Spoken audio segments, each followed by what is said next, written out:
আমি টাইট দিয়েছিলাম কোর্টে যাওয়ার পরে 38টা গুন্ডা জেলে আছে। এরপরে এমন টাইট দেওয়া হবে, পরে আর করতে পারবে না। ঠেলায় না পড়লে বিড়াল গাছে ওঠে না, ঠেলায় পড়েছে ওই জন্য করছে। গন্ডগোল হয়েছে, কি বলবেন? মমতা ব্যানার্জি করিয়েছে। মমতা গতবারে ডালখোলায় করিয়েছিল, রিসড়াতে করেছিল, আর হাওড়ায় করেছিল।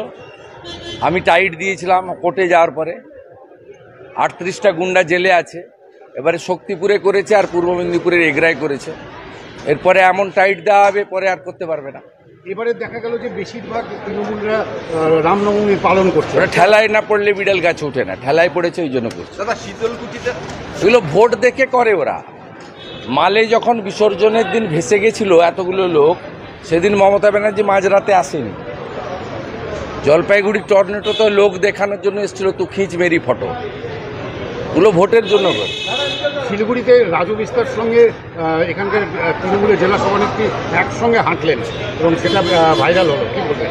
শিলিগুড়িতে না না, রাজু বিস্তা এখানকার মানুষের হৃদয়ে আছে এবং রাজু বিস্তা গত বছরও হেঁটেছে রামনবমীতে, তার আগের বছরও, তার ব্যাক ইয়ারেও হেঁটেছে, এবারেও হেঁটেছে। এটা নতুন কিছু নয়।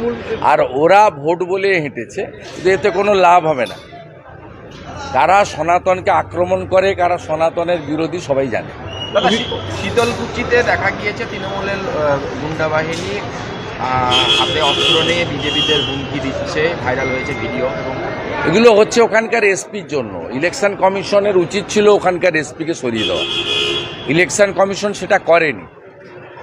ইলেকশন কমিশনের আরও যে কাজগুলো আছে সেগুলো করা উচিত।